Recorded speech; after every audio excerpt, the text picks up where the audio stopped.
Shalom Bapak Ibu kasih Tuhan. Selamat pagi, selamat kita kembali lagi memuji Tuhan di tempat ini. Mari kita sama-sama untuk siapkan hati kita, suara kita untuk memuji nama Tuhan. Saya undang Bapak Ibu yang ada duduk di bagian belakang, silakan maju ke depan untuk mengisi bangku yang ada di kosong. Biar kita yang jemaat yang terakhir datang bisa mengambil tempatnya. Bapak Ibu saya kasih Tuhan, kita akan mulai kebaktian kita pagi ini. Mari kita mau puji Dia. Kita mau berterima kasih buat penyertaan Tuhan sepanjang hari. Nyanyikan pujian kita bahwa saat ku masuk ke hadirat-Mu.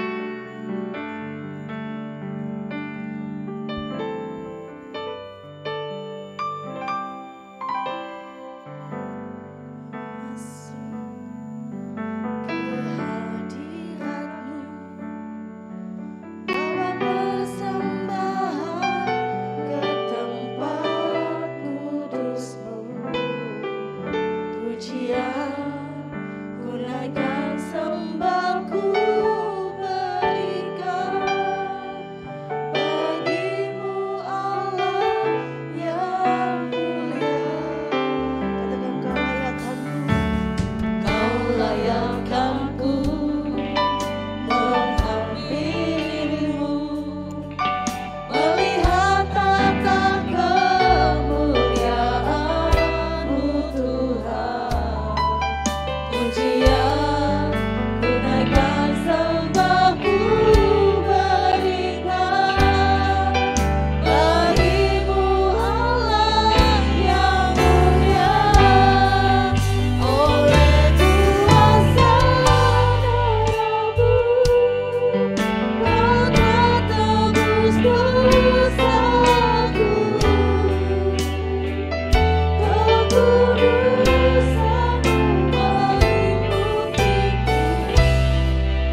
surga. Kami bersyukur Tuhan saat pagi hari ini Engkau masih ada buat kami Tuhan. Engkau masih berikan kami kesempatan saat pagi ini untuk memuji Tuhan dan memuliakan nama Tuhan. Mari Bapa, Engkau hadir di tengah-tengah kebaktian kami Bapa. Engkau lihat kerinduan hati kami Bapa. Kalau kami rindu Tuhan Yesus menyenangkan hati-Mu, biarlah Tuhan pujian dan penyembahan kami boleh berbau harum di hadapan-Mu Bapa. Terima kasih Bapa, Engkau berkatilah jalannya ibadah kami, mulai dari awal sampai tamatnya. Tuhan yang pimpin, Tuhan yang hadir di tempat ini Tuhan. Berkati Tuhan sekeliling tempat kami. Jagai tutup bungkus kebaktian kami saat malam pada pagi hari ini. Engkau berkati Bapa setiap pelayan-pelayan Tuhan yang ambil bagian saat pagi ini. Engkau kuduskan, Engkau tutup bungkus dengan kuasa-Mu. Hanya di dalam nama Tuhan Yesus Kristus. Haleluya. Amin. Haleluya. Masih kuat Bapak Ibu untuk berdiri? Amin. Kita masih kuat ya, masih pagi, masih seger Bapak Ibu kasih Tuhan. Mari Bapak Ibu kasih Tuhan. Kita mau memuji Tuhan lebih lagi. Nyanyikan pujian kita, bangkit serukan nama Yesus. Haleluya.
lagi katakan nama Yesus kalahkan semua. Nama Yesus. Sekali lagi saya mau Bapak Ibu angkat tangannya dua-dua, katakan nama Yesus.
bahwa musuh-musuh kita sudah mati, amin.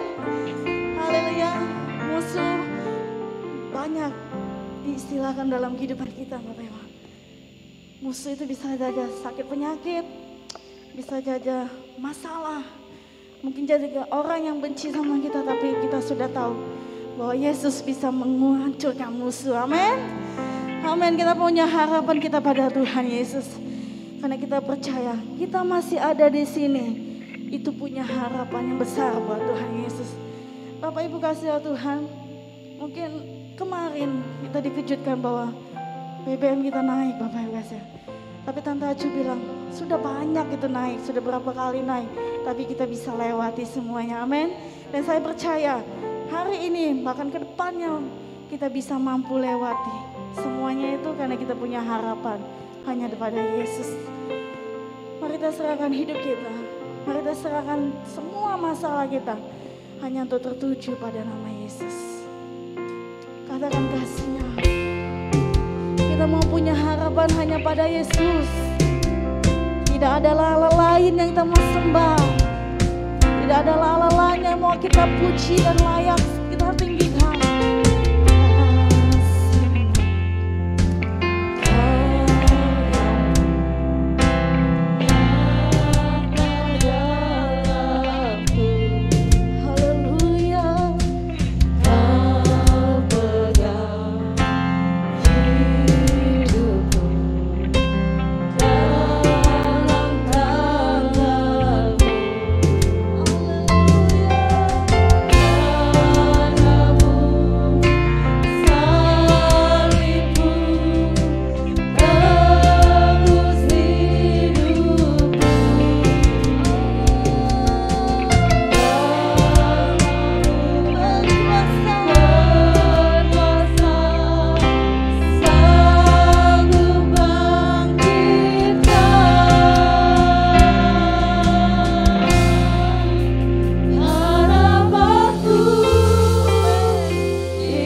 hati kami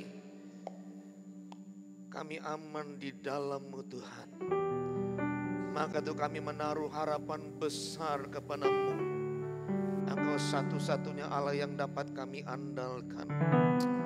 Setiap pujian penyembahan kami boleh menyenangkan hati-Mu Tuhan. Urapi kami semua, lembutkan setiap hati kami. Berikan kami hikmat untuk mendengar firman Tuhan.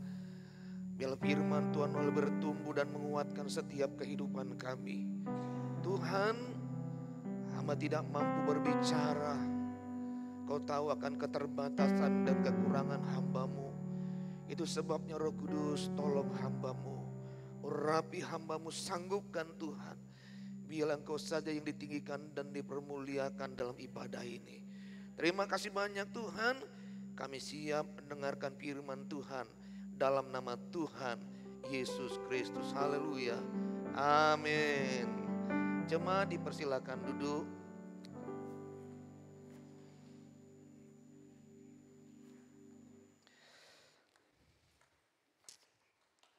Haleluya. Selamat pagi menjelang siang Bapak Ibu. Salam sejahtera dalam kasih Tuhan. Sungguh senang kita boleh kembali berada di rumah Tuhan. Dan tidak terasa kita sudah masuk di bulan September, saudara ya. Kalau sudah September ada berbernya, saudara. Nanti Oktober, November, Desember. Sudah Desember, habislah tahun ini, saudara ya. Waktu begitu cepat ya kita lalui. Tapi kalau kita sampai hari ini boleh ada karena Tuhan yang sudah menolong kita. Amin. Nah saudara, hari ini saya tidak melanjutkan dalam kitab Hakim-Hakim, tapi saya ingin melihat di dalam suratan Paulus, di dalam jemaat yang ada di Kolose. Ya, kita melihat di situ tentang pengharapan yang Tuhan berikan kepada jemaat di Kolose, saudara ya. Kita akan melihat mengapa Paulus memberikan pengharapan kepada sidang jemaat yang ada di Kolose. Nah, firman Tuhan hari ini, saudara, sangat manis sekali, saudara ya, yaitu pengharapan. Ya, judulnya pengharapan. Mari kita melihat Kolose pasal 1 ayat yang ke-5. Ya, Kolose pasal 1 ayat yang ke-5. Sudah dapat Bapak Ibu semua? Ya, mari kita baca ayat ini bersama-sama. 3, 2, 1. Oleh karena pengharapan yang disediakan bagi kamu di sorga. Tentang pengharapan itu telah lebih dahulu kamu dengar dalam firman kebenaran, yaitu Injil. Nah Bapak Ibu semua yang saya kasih Tuhan. Kalau kita mau main andai-andai, seandainya, kita mau main seandai-andainya. Seandainya jika di dunia ini tidak ada harapan, lalu apa yang akan terjadi dengan kehidupan manusia di bumi ini? Saya coba merenung-renungkan apa yang terjadi kalau di dunia ini tidak ada pengharapan. Maka saudara, ketika tidak ada harapan buat manusia hidup di dunia ini, maka apa yang akan kita lihat, apa yang akan terjadi dengan manusia? Maka manusia yang pertama akan mudah putus asa. Ya. Karena harapanlah yang membuat manusia bisa kuat menghadapi tantangan. Betul nggak saudara? Jadi kalau tidak ada harapan di dunia ini, maka manusia mudah putus asa menghadapi tantangan, bahkan menghadapi segala sesuatu. Dia jadi lemah. Kemudian saudara yang kedua, kalau seandainya tidak ada harapan di dunia ini, maka manusia saudara selalu berpikiran negatif, yaitu pesimis, saudara. Ya, harapanlah membuat orang optimis, betul? Tidak ada harapan, ya pesimis, saudara. Kemudian yang selanjutnya, saudara, ketika tidak ada harapan di dunia ini, maka hidup manusia merasa hampa. merasa kosong, tidak ada artinya, saudara. Bayangin kalau nggak ada harapan, kosong hidup ini. Kemudian apalagi saudara, hidup tidak ada kesenangan, tidak ada nyaman. Sebab harapanlah yang membuat manusia hidup berbahagia. Betul nggak saudara? Ya. Lalu selanjutnya apa saudara? Manusia hidup tidak ada semangat. Ya. Seperti mati padahal hidup. Dia mati padahal hidup. Karena kenapa? Karena tidak ada semangat. Kenapa tidak ada semangat? Karena tidak ada harapan dalam hidupnya.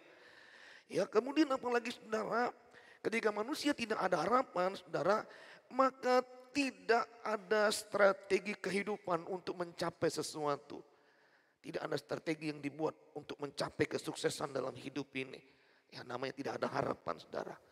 Kemudian apalagi saudara, nah yang terakhir, ketika tidak ada harapan di dalam dunia ini, maka kecenderungan manusia akan bunuh diri. Ini yang terakhir saudara. Kecenderungan manusia akan bunuh diri karena dia merasa tidak melihat adanya jalan keluar. Dia tidak melihat adanya pertolongan lagi. Dia merasa sudah habis dan tidak ada harapan. Maka kecenderungan manusia mengakhiri hidupnya dengan bunuh diri. Maka itu masalah yang terbesar yang dialami oleh manusia, saudara, adalah hilangnya harapan. Itu masalah terbesar. Kalau sudah tidak ada harapan, itu masalah terbesar yang dialami oleh manusia. Data tahun 2016, WHO mengatakan, saudara, setiap 4 detik ada manusia bunuh diri di seluruh dunia. 4 detik tuh tik tik tik tik ada mati bunuh diri di seluruh dunia. Tik tik tik tik ada 1 orang mati bunuh diri di dunia ini. Wow. Dan hitungkan tiap 4 detik 1 jiwa masuk dalam neraka. Setiap 4 detik ada 1 manusia masuk dalam neraka. Karena orang yang bunuh diri, baik percaya ataupun tidak percaya kepada Tuhan, pasti mati masuk dalam neraka. 4 detik 1 orang mati masuk dalam neraka, bunuh diri. Jadi sangat mengerikan sekali, sangat tragis sekali hidup ini. Seandainya tidak ada harapan. Manusia yang hidup saja, yang mati bunuh diri itu 4 detik 1 orang mati, saudara. Maka itu saudara, masalah yang terbesar yang dialami oleh manusia adalah tidak adanya harapan. Tetapi kita bersyukur kepada Tuhan. Alkitab mengatakan, khususnya dalam suratan Kolose, Paulus katakan hidup kita sebagai orang yang percaya memiliki harapan. Amin. Katakan kiri kanan, kamu punya harapan. Nah saudara, kalau kita baca kembali dalam Kolose pasal 1 ayat 5 bagian A, dikatakan demikian, oleh karena pengharapan yang disediakan bagi kamu di sorga. Ada pengharapan yang tersedia bagi kamu di sorga. Bagi kita semua yang percaya ada pengharapan yang tersedia bagi kita di sorga. Pengharapan ini bukanlah mudah-mudahan. Bukan semoga, saudara. Bukan PHP. Tetapi pengharapan yang dimaksud oleh Paulus di sini, saudara, adalah pengharapan yang penuh dengan kepastian. Mengapa? Karena dalam Alkitab kita tidak pernah mengenal istilah mudah-mudahan. Semoga. Tidak ada, saudara. Tapi yang ada dalam Alkitab adalah kepastian. Karena kita menyembah Allah yang pasti. Mengapa kita menyembah Allah yang pasti? Karena Dia Allah yang hidup pertama, bukan mati. Dia Allah yang berkuasa yang kedua. Dan dia adalah Allah yang tidak pernah berdusta dengan janjinya. Yang keempat, dia adalah Allah yang benar mengasihi kita, saudara. Maka itu kita menyembah Allah yang pasti. Maka itu kita selalu punya harapan di dalam Tuhan. Amin. Saudara yang saya kasih dalam Tuhan, pengharapan apa yang dimaksud? Dikatakan pengharapan yang tersedia bagi kamu di sorga. Apa maksudnya? Maksudnya adalah pengharapan untuk mengalami kehidupan kekal di sorga. Itu yang dimaksud pengharapan tersedia bagi kamu di sorga. Kita memang masih tinggal di dunia ini. Tetapi yakinlah, satu waktu kita akan masuk dalam kerajaan sorga. Amin. Sorga saja, saudara, adalah tempat menjadi harapan kita. Bapak Ibu setuju bahwa sorga itu adalah tempat menjadi harapan buat kita? Karena hidup di dunia ini saudara penuh dengan penderitaan, penuh air mata, penuh dengan penyakit, penuh kesusahan yang tidak habis-habisnya. Selesai ini muncul lagi yang lain. Betul nggak saudara? Nanti selesai lagi muncul lagi. Terkadang belum selesai sudah nambah lagi masalah saudara. Tambah berat, tidak pernah habis-habisnya masalah hidup di dunia ini. Secara jujur hati nurani kita. Secara jujur hati nurani kita, saudara. Kita merindukan satu tempat yang bebas dari masalah. Yang bebas dari kesusahan. Yang bebas dari penderitaan. Kita merindukan tempat itu. Secara hati nurani kita butuh tempat itu. Dan kita tahu tempat itu adalah sorga namanya. Di situ tidak ada ratap tangis. Di situ tempat damai sejahtera bersama dengan Tuhan. Sorga ada tempat pengharapan buat kita. Tapi jangan cepat-cepat pergi dulu ke sana, saudara. Haleluya. Sekalipun banyak susah, banyak penderitaan, bertahanlah. Karena kita masih banyak tugas di dunia ini yang belum selesai. Betul nggak saudara? Ya mungkin masih ada keluarga-keluarga kita yang belum kenal Tuhan. Tuhan kasih tugas kita untuk menyelamatkan mereka. Mungkin ada keluarga-keluarga kita yang sudah terhilang jauh dari Tuhan. Kita masih punya tugas untuk membawa dia kepada Tuhan. Mungkin ada pekerjaan-pekerjaan Tuhan yang belum selesai yang membutuhkan kita saudara. Maka saudara jangan cepat-cepat pergi. Bertahan untuk kita melaksanakan tugas untuk kemuliaan bagi nama Tuhan. Supaya kalau kita masuk surga, saudara ada upah yang Tuhan berikan buat kita. Haleluya. Nah saudara yang saya Tuhan, mari kita melihat kembali dalam Kolose pasal 1 ayat yang ke-5b. Kolose pasal 1 ayat yang ke-5b dikatakan demikian tentang pengharapan itu. Tentang pengharapan itu telah lebih dahulu kamu dengar dalam firman kebenaran yaitu Injil. Dalam ayat ini memberitahukan kepada kita saudara bahwa firman Tuhan sebagai sumber pengharapan. Pada waktu sudah mendengar firman kebenaran atau Injil, maka kita akan memperoleh pengharapan. Karena firman Tuhan adalah sumber pengharapan, kata Paulus tadi, saudara. Jadi kalau kita sering mendengar firman Tuhan, maka kita sering mendapatkan pengharapan dalam hidup ini. Kalau kita jarang mendengarkan firman Tuhan, maka saudara jarang mendapatkan pengharapan dalam hidup ini.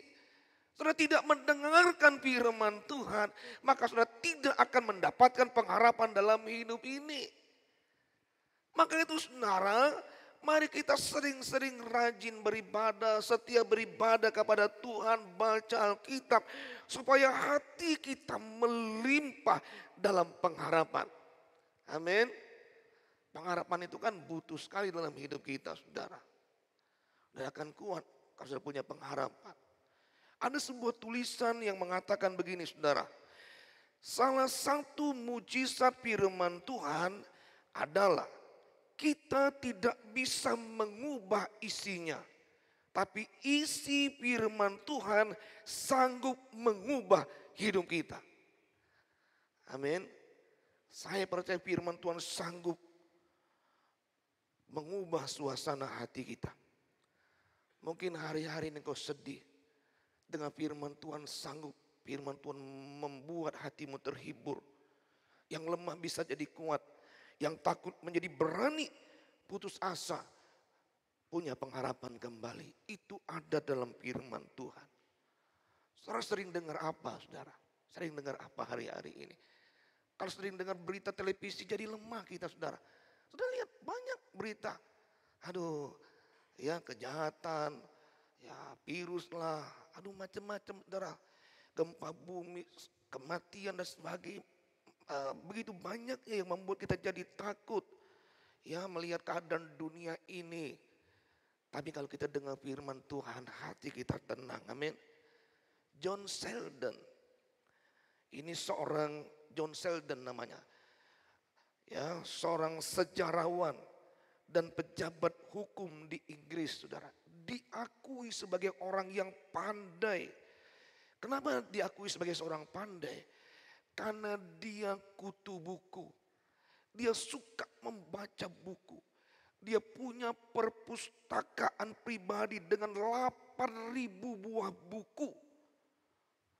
Belum terhitung naskah-naskah, makalah-makalah yang dia punyai, saudara.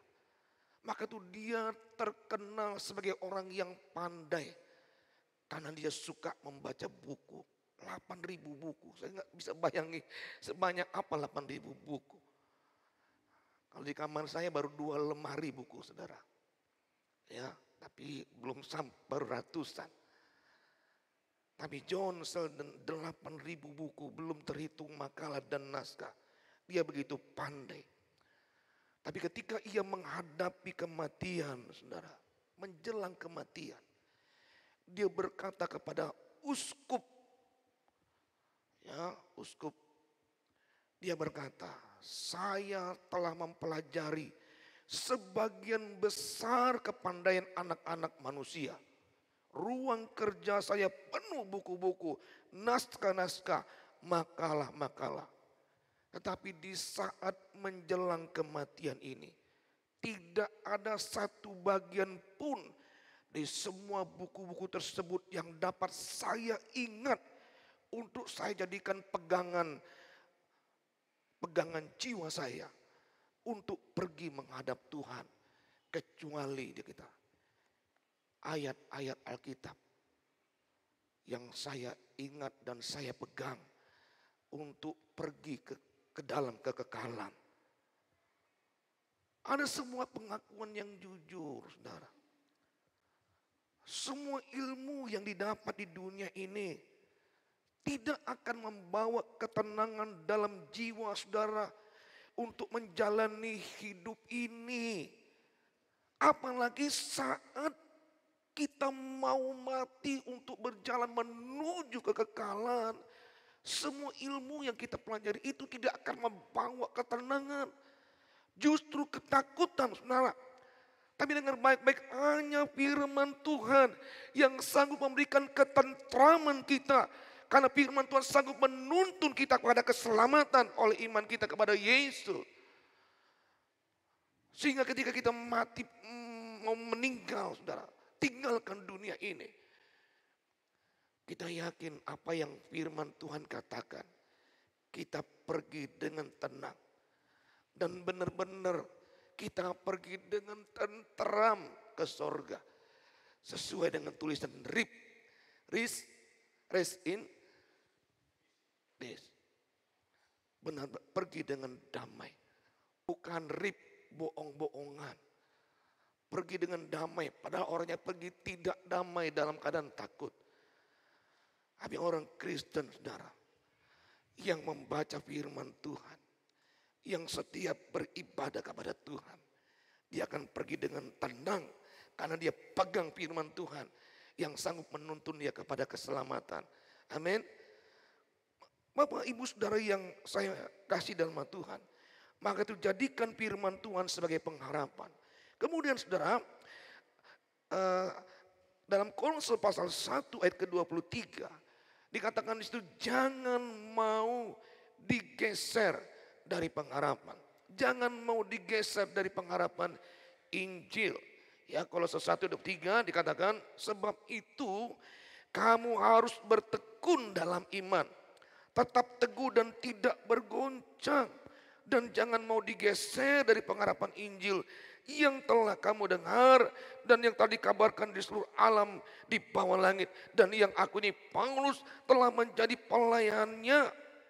Ada peringatan berbahaya, adanya penyesat-penyesat yang mencoba menggeser kepercayaan dan pengharapan yang murni jemaat Kolose kepada Allah. Ada penyesat-penyesat, guru-guru palsu yang ingin menggeser, Saudara. Dan Paulus ingatkan dalam ayat itu, tetap teguh dan tidak bergoncang. Jangan mau digeser dari pengharapan Injil. Di dunia ini ya, bukan saja ajaran-ajaran palsu, tapi ada banyak hal yang bisa menggeser pengharapan kita kepada Yesus, Saudara. Ada banyak hal. Tapi Paulus menasihatkan jangan bergeser. Karena pengharapan kita kepada Tuhan tidak akan pernah dikecewakan Tuhan. Karena pengharapan kita adalah pengharapan yang pasti. Amin.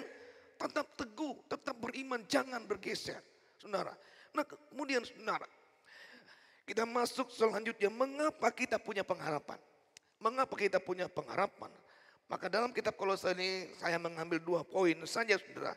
Yang pertama, ya, mengapa kita punya pengharapan? Pertama, karena Kristus ada di dalam kita. Kolose pasal 1 ayat yang ke-27.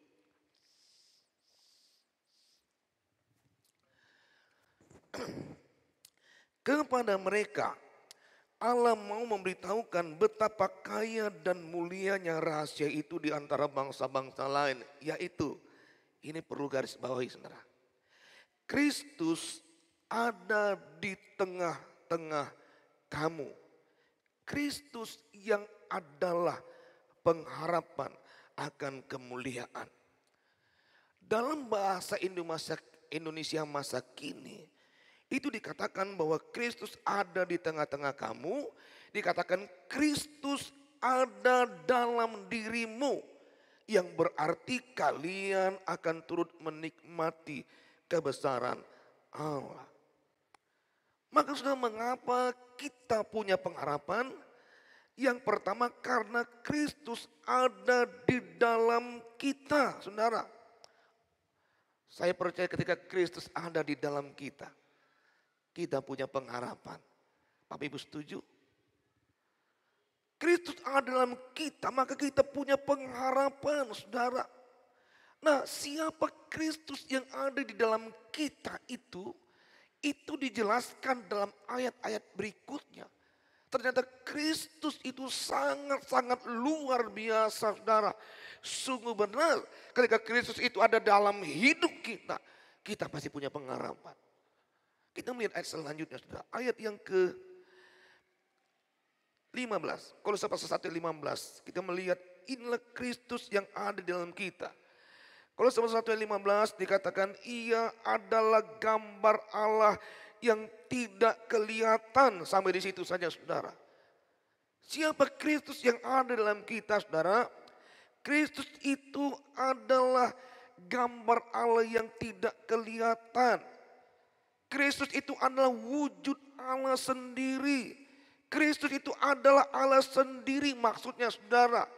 Allah yang tidak tampak, Allah yang tidak kelihatan itu dapat dilihat dalam diri Yesus.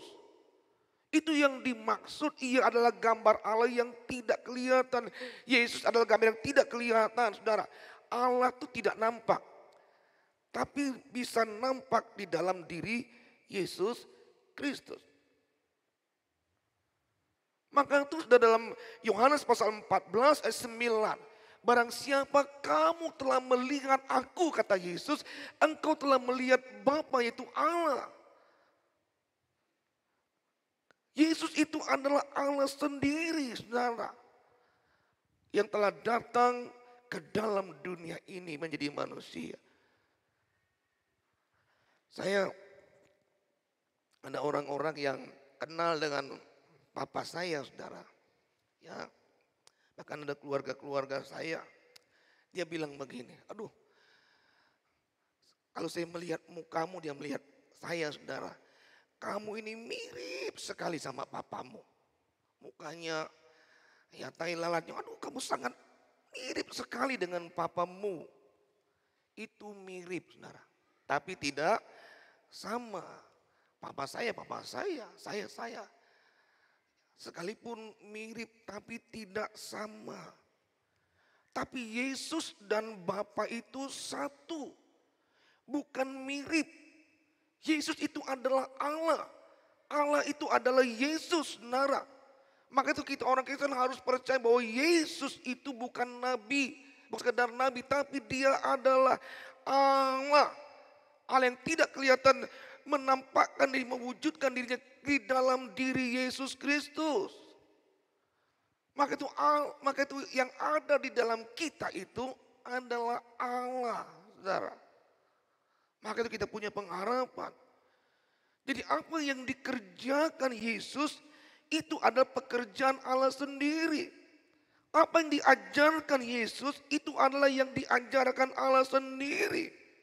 Apa yang dikatakan oleh Yesus itu yang dikatakan Allah sendiri. Karena Yesus itu adalah Allah sendiri, saudara. Allah sendiri ada dalam hidup kita. Kita masih punya pengharapan. Coba kita melihat selanjutnya. Kolose pasal 1 ayat 19.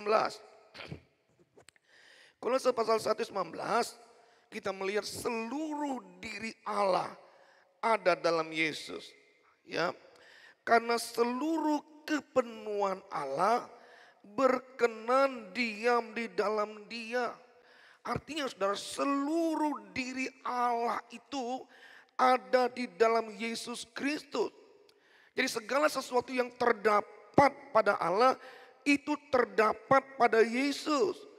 Apa yang dilakukan oleh Allah itu juga dapat dilakukan oleh Yesus Kristus. Karena seluruh kepenuhan Allah ada dalam Yesus Kristus. Seluruh diri Allah ada dalam Yesus Kristus.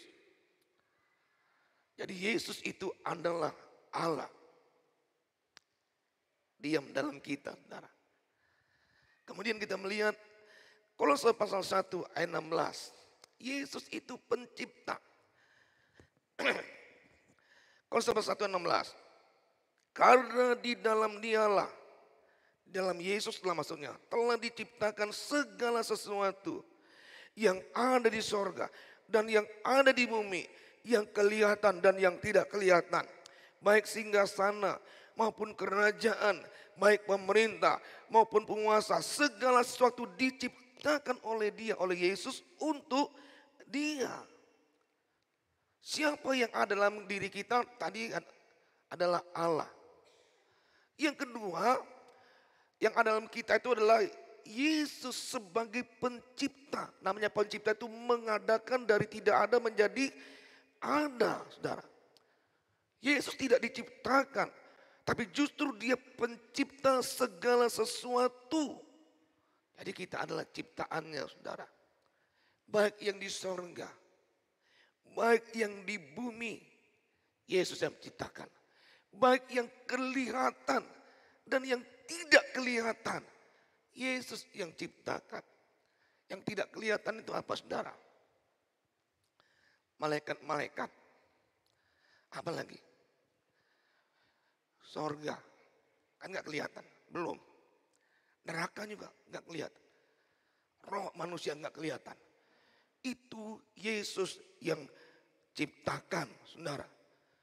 Jadi kita melihat bahwa Yesus atau Tuhan yang ada dalam kita itu adalah Tuhan yang menciptakan. Dia sanggup mengadakan dari tidak ada menjadi ada, saudara. Maka itu jangan takut menghadapi kebutuhan hidup ini. Karena Tuhan yang ada dalam kita itu adalah Tuhan pencipta yang sanggup mengadakan dari tidak ada menjadi ada. Amin. Jangan takut. Kemarin saya nonton televisi. Cerita tentang orang ngantri di SPBU, saudara.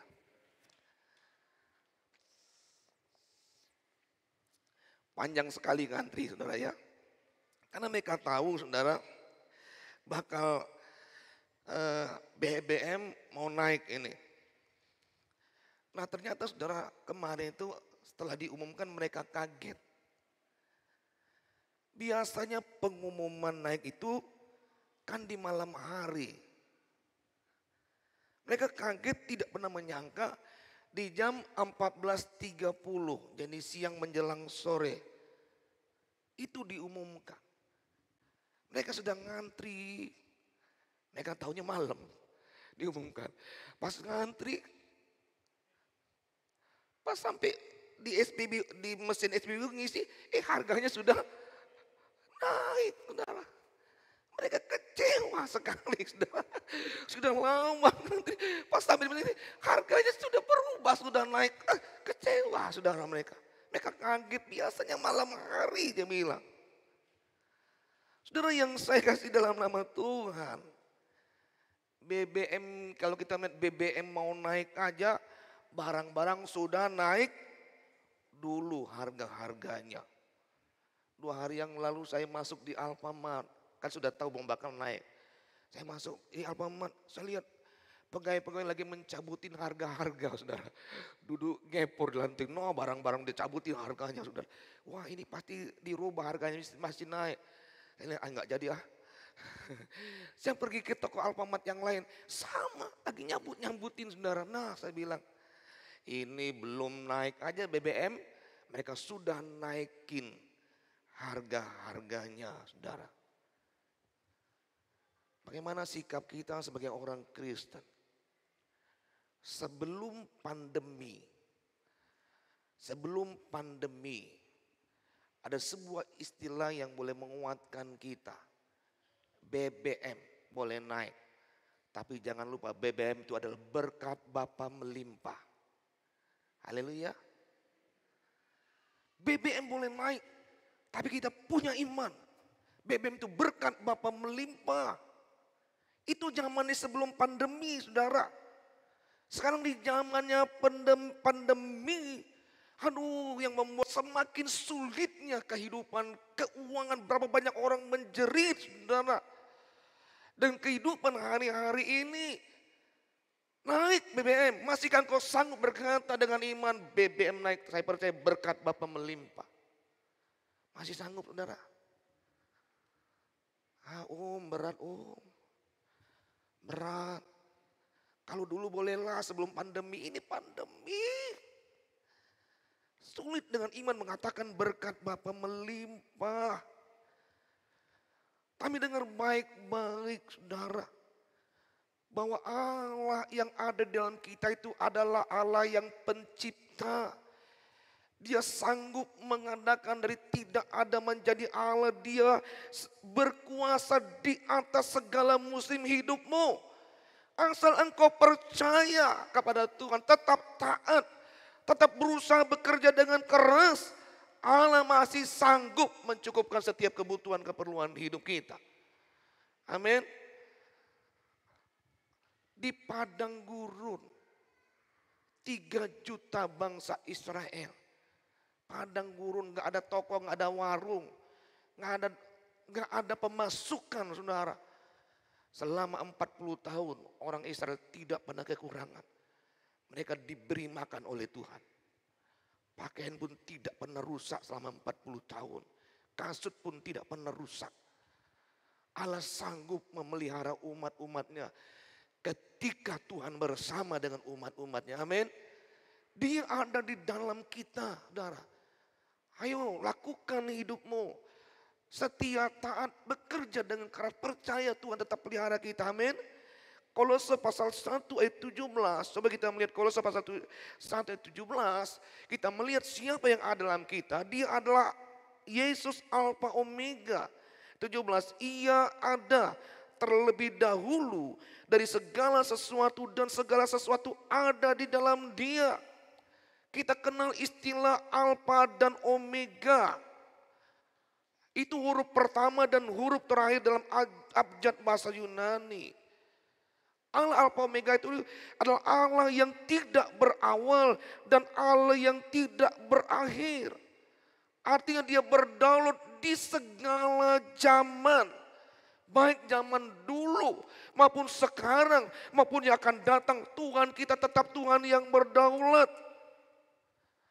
Yesus menguasai hari pertamamu sampai hari terakhir hidupmu.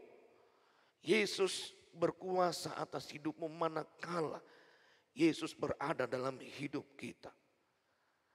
Maka jangan takut soal-soal masa depan. Jangan takut soal-soal kebutuhan hidup. Jangan takut soal-soal pasangan hidup. Jangan takut soal-soal kebutuhan-kebutuhan yang lain, saudara. Kalau Tuhan tolong dulu, sekarang pun Tuhan bisa tolong. Akan datang dia tetap tolong. Kenapa? Dia Allah yang berkuasa dulu, sekarang dan sampai selamanya. Alfa Omega, saudara. Saya pernah menyaksikan, kita kenal seorang yang bernama Nick Vujicic. Ya, Nick Vujicic itu lahir tanpa lengan, tanpa kaki. Ada orang yang lahir nggak punya kaki, tapi masih punya tangan, betul nggak saudara? Ada orang yang cacat nggak punya tangan tapi nggak punya kaki. Masih bisa dia berusaha. Tapi ini Nick Vujicic nggak punya tangan dan nggak punya kaki, saudara. Dia kecewa dengan keadaannya. Sehingga dia punya niat mau bunuh diri. Itu Nick Vujicic, saudara. Tapi sampai satu kali, ketika dia bertumbuh di dalam kerohanian, dia mengenal Tuhan. Dia baru menyadari keadaan kelahirannya itu bukan sebuah kebetulan. Tuhan punya rencana atas hidupnya. Dan akhirnya saudara Nick Vujicic tidak jadi bunuh diri. Justru dia menjadi seorang motivator. Jadi penginjil yang memberikan harapan bagi banyak orang. Diundang keliling dunia untuk menyampaikan kata-kata motivasi. Luar biasa. Bahkan saudara. Bahkan. Kalau kita pikir siapa sih yang mau sama Nick Vujicic. Udah gak punya tangan, punya kaki. Apalah masa depan orang ini. Mungkin dia punya masa depan. Soal keuangan dia bisa pakai. Dia punya otak. Tapi siapa mau, perempuan mau menikah dengan orang yang cuma tinggal badan doang, kepala, benar. Tapi ternyata kita melihat luar biasa. Rencana Tuhan itu tidak pernah gagal, saudara. Tuhan berikan pasangan hidup buat dia. Dia menikah.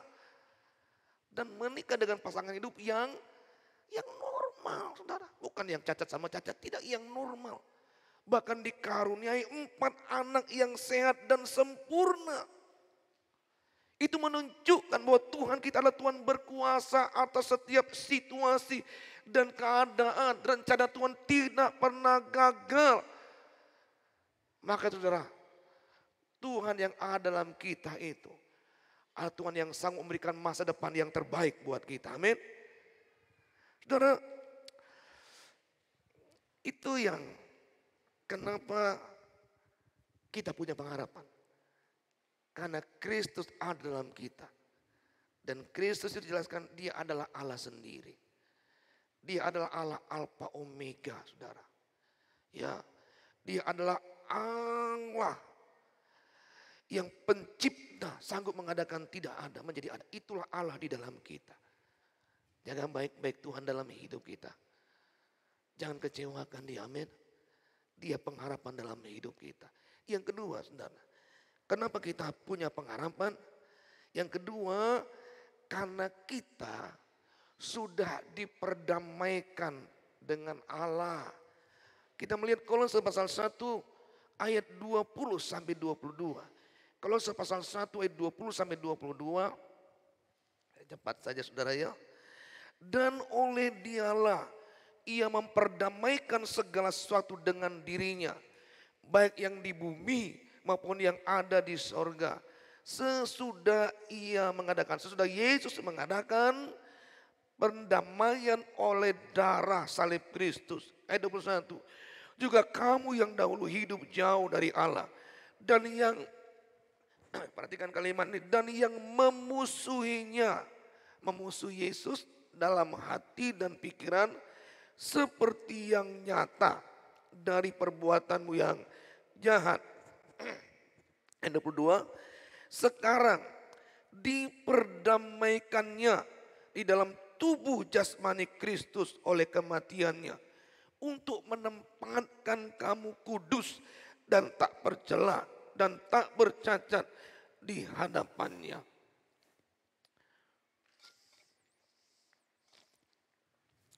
Bapak Ibu semua yang saya kasih dalam nama Tuhan, kalau kita menjadi musuh Allah, mana mungkin Allah memberikan pengharapan dalam hidup kita.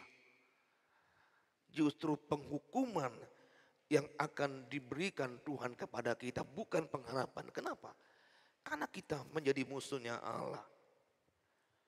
Nah, kita melihat saudara bagaimana orang Kristen atau orang dunia bisa memusuhi Allah.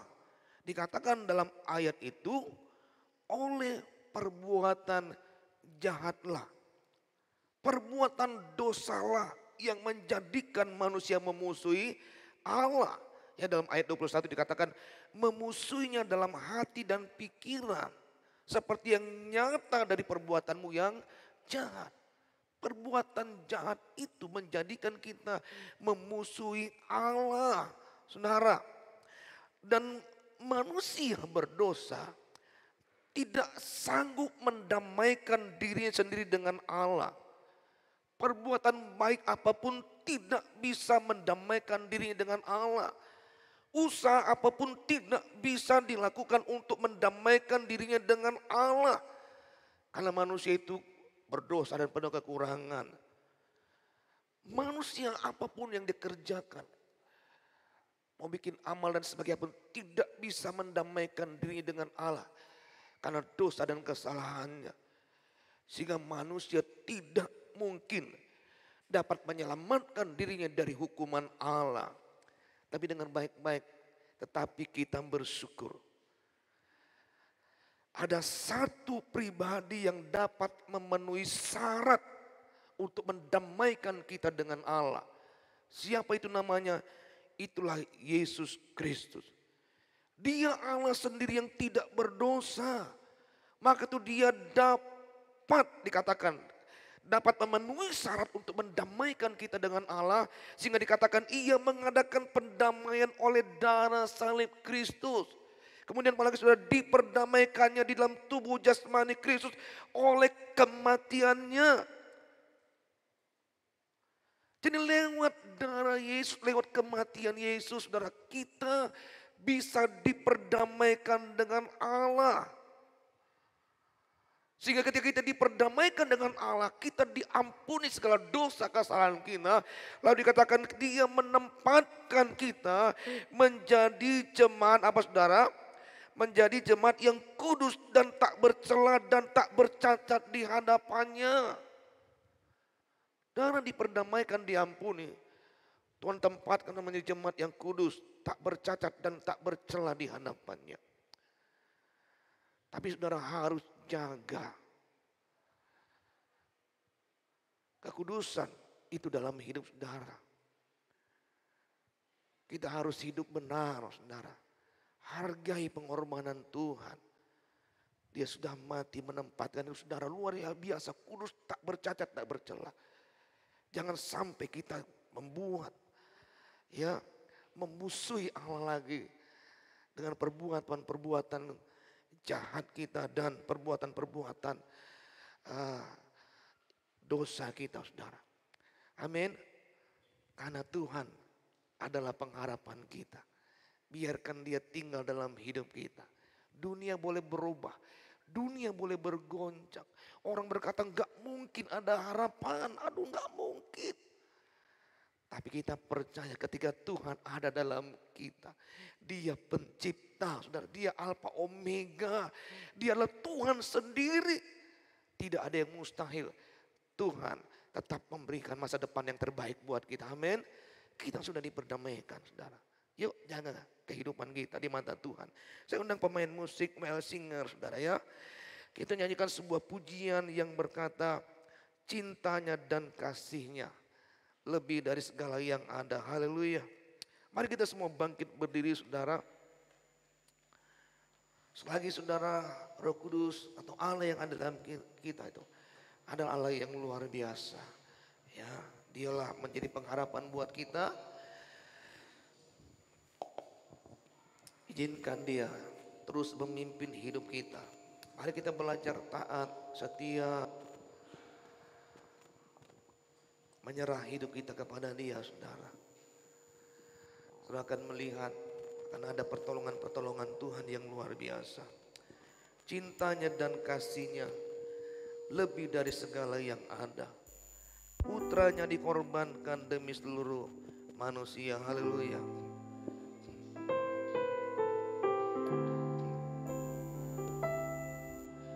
Cintanya dan kasihnya lebih dari segala yang ada. Putranya dikorbankan demi seluruh manusia.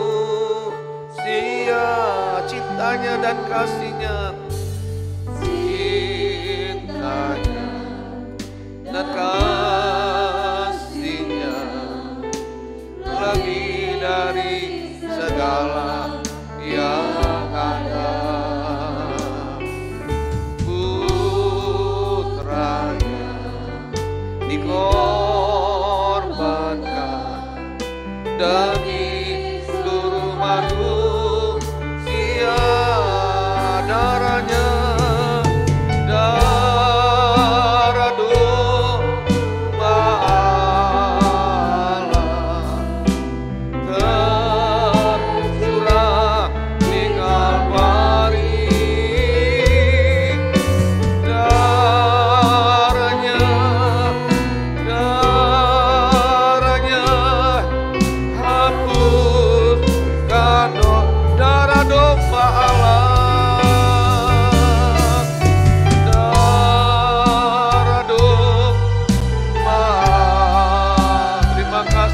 Darahmu Tuhan curah di Kalvari.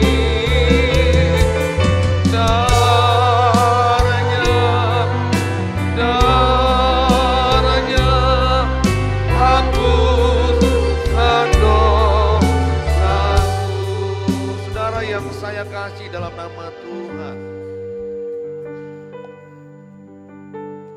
saya merenungkan seandainya tidak ada yang layak, tidak ada yang memenuhi syarat untuk menebus dosa kesalahan kita, maka dosa kita tetap ada. Ketika kita tetap menjadi manusia berdosa, karena tidak ada yang memenuhi syarat untuk mengampuni dosa kita. Kita semua adalah manusia celaka, saudara. Kita semua pasti akan dihukum Allah dalam hukuman yang kekal, api neraka. Tapi kita bersyukur, kita sangat-sangat berterima kasih. Ada satu pribadi yang memenuhi syarat untuk menebus dan mengampuni dosa kita. Itu adalah Yesus. Tidak mudah Dia menebus dosa kita, saudara. Dia harus mengalami penderitaan yang sangat-sangat kejam. dia mengalami penderitaan yang sangat-sangat menyakitkan. Dia harus disalib, menumpahkan darah, bahkan dia mati. Itu karena dia mengasihi kita untuk mengampuni dosa kita. Itu sebabnya Tuhan di hari ini naikkanlah rasa syukurmu. Terima kasih karena Yesus sudah mengampuni dosa kita, sehingga hidup kita diperdamaikan dengan Allah. Hubungan kita menjadi baik dengan Allah. Ketika kita memiliki hubungan yang baik dengan Allah, kita punya pengharapan dalam hidup ini. Dia menjadi sahabat yang terbaik dalam hidup kita. Bahkan dia ada dalam kita, tinggal dalam kita. Dia akan memimpin dan menuntun kita. Itu sebabnya Bapak Ibu semua yang saya kasih dalam nama Tuhan, berserahlah kepada Tuhan. Ikuti kehendak Tuhan. Percaya Tuhan tetap memelihara hidupmu. Tuhan tetap mencukupkan kebutuhan keperluanmu. Tuhan sanggup memulihkan setiap keadaanmu. Karena Dia adalah Allah yang berkuasa tinggal dalam hidupmu. Mari kita nyanyikan lagu ini, saudara. Kita akan menikmati tubuh dan darah Tuhan. Kita sudah diperdamaikan dengan Allah. Saya undang pengerja dan tua-tua sidang untuk maju ke depan ini untuk bersama-sama dengan saya melayani perjamuan kudus. Haleluya. Oh, putranya dikorbankan manusia, darah dosa tercurah, haleluya, curah di Kalvari.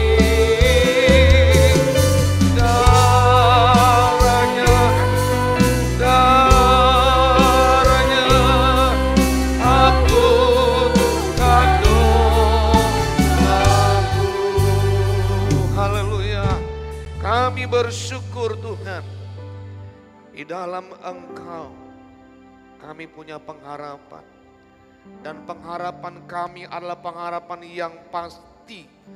Karena Allah yang kami sembah adalah Allah yang di dalamnya ada kepastian. Engkau bukan Allah yang mati, Allah yang hidup. Kau berkuasa, Kau tidak pernah berdosa. Bahkan Engkau sungguh-sungguh mengasihi kami. Bahkan Kau sudah menyerahkan hidupmu untuk mengampuni setiap dosa kesalahan kami.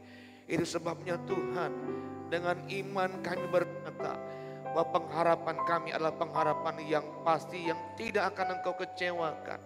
Bekerjalah Engkau dalam setiap kehidupan kami Tuhan, dalam setiap rumah tangga kami, dalam setiap pekerjaan-pekerjaan yang penuh dengan pergumulan. Bekerja Engkau dalam setiap sakit penyakit umat-umat-Mu. Dalam setiap apapun Engkau bekerja Tuhan, Engkau akan berikan kemenangan. Engkau memelihara dan memberkati umat-umat-Mu Tuhan. Kuatkan iman umat-umat-Mu. Dan saat ini Tuhan, hamba berdoa, kuduskan setiap jemaat-jemaat. Kalau mungkin ada kekurangan, kelemahan, mereka ampuni Tuhan. Sehingga mereka boleh berkenan untuk menikmati tubuh dan darah-Mu. Bagi kami pelayan-pelayan Tuhan, kami juga mohon ampuni kami Tuhan. Kuduskan, layakkan kami. Sehingga Tuhan kami boleh bersama-sama dengan Tuhan melayani. Dan kami juga akan menikmati tubuh dan darah Tuhan. Dan menjadi berkat buat kami. Terima kasih banyak Tuhan. Kami mengucap syukur. Berkati sekali lagi Tuhan, roti dan air anggur tinggallah kuasa-Mu. Di dalam nama Tuhan Yesus kami sudah berdoa, haleluya, amin. Jemaat dipersilakan duduk.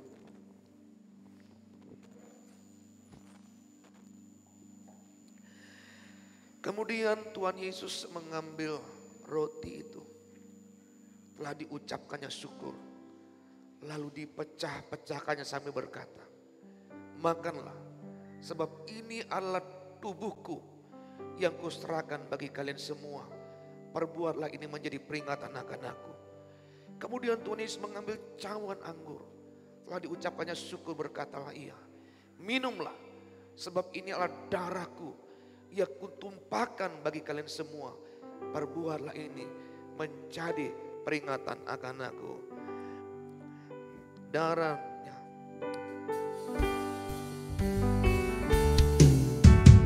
Darah domba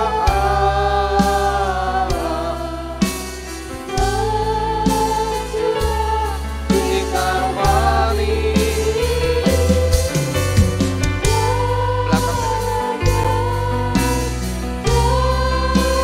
Angkat dulu, Lex. Hah?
Ya, dalam pelayanan ini, saudara bisa tunjuk tangan.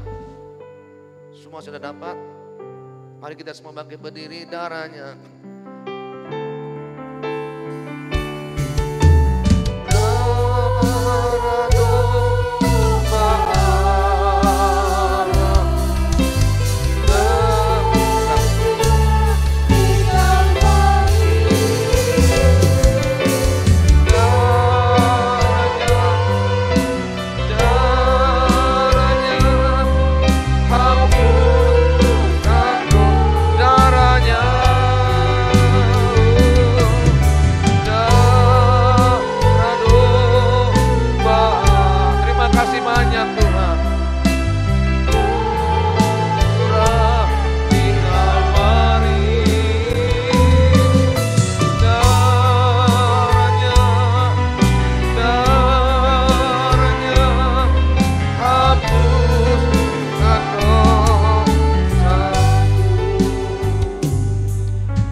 Sama-sama kita angkat roti di sebelah tangan kanan kita. Dengarkan firman Tuhan. Sebab apa yang telah kuteruskan kepadamu telah aku terima dari Tuhan. Yaitu bahwa Tuhan Yesus pada malam waktu ia diserahkan mengambil roti. Dan sesudah itu ia mengucap syukur atasnya. Ia memecah-mecahkannya dan berkata, inilah tubuhku yang diserahkan bagi kamu. Perbuatlah ini menjadi peringatan akan aku. Mari kita makan dalam nama Yesus.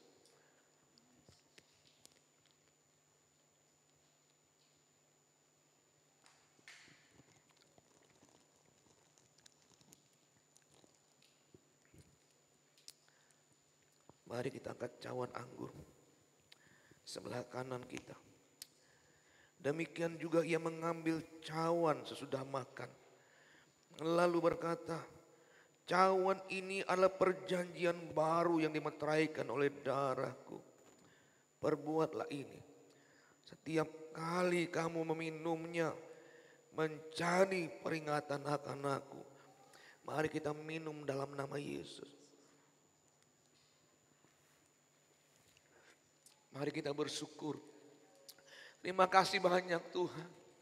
Terima kasih banyak Tuhan. Mari kita bersyukur. Hidup kita sudah diperdamaikan dengan Allah. Oleh karena darah Yesus. Oleh karena kematiannya kita sudah diperdamaikan dengan Allah. Hubungan kita yang jauh sekarang dekat dengan Allah. Oleh karena kematian Tuhan. Bahkan Yesus Roh Kudus berdiam dalam hidup kita. Dia adalah Allah. Dia pencipta Alfa Omega. Kita bersyukur kita pasti punya pengharapan di dalam Tuhan. Haleluya. Haleluya, kami bersyukur. Terima kasih banyak Tuhan. Haleluya. Haleluya. Engkau baik bagi kami. Engkau baik bagi kami Tuhan. Kami bersyukur. Kami menyembah-Mu. Bekerjalah Engkau dalam hidup kami. Nyatakan kuasa-Mu. Nyatakan janji-Mu Tuhan. Genapi firman-Mu. Haleluya.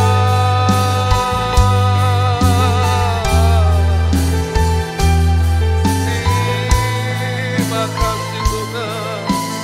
Terima kasih Roh Kudus. Haleluya. Haleluya. Terima kasih banyak Tuhan. Terpujilah nama-Mu.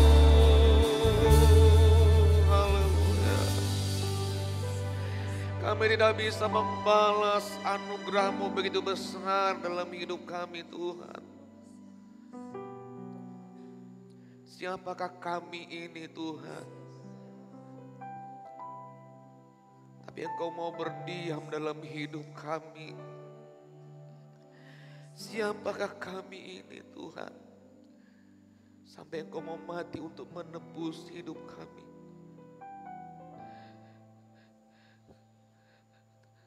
Kami bersyukur Tuhan. Ternyata kami adalah orang yang berharga di mata-Mu. Sampai Kau memberikan pengharapan dan Kau mau tinggal dan Kau mau mati buat hidup kami. Kami adalah orang yang berharga di mata-Mu. Kami adalah biji mata-Mu Tuhan. Maka kami yakin ada pengharapan dalam hidup kami. Kau tidak akan pernah tinggalkan kami. Engkau peduli atas setiap kehidupan kami ya Tuhan. Yang lemah Engkau kuatkan, yang susah Engkau hiburkan. Yang sakit dalam nama Yesus Tuhan sembuhkan Tuhan. Terima kasih banyak Tuhan.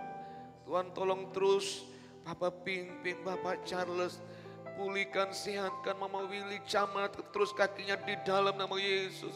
Yang mencari pekerjaan, Dina, Ria, buka jalan, berikan pekerjaan yang baik di kota Palembang ini. Berkati kota Palembang ini Tuhan. Kami berdoa yang mencari pasangan hidup, berikan pasangan hidup. Yang mencari keturunan Tuhan, kabulkan Tuhan. Bahkan di tengah-tengah pandemi ini kami mohon perlindungan penjagaan Tuhan. Kami semua diberikan kesehatan Tuhan. Bahkan Kau terus pulihkan Riri di dalam nama Tuhan Yesus. Kami berdoa juga Tuhan. Setiap pekerjaan umat-umat-Mu Tuhan terus sertai, Tuhan berkati. Kami tetap percaya tidak ada perkara yang mustahil. Engkau sanggup menggenapi janji-Mu. Berkat-Mu tidak turun tapi naik menjadi kepala bukan ekor.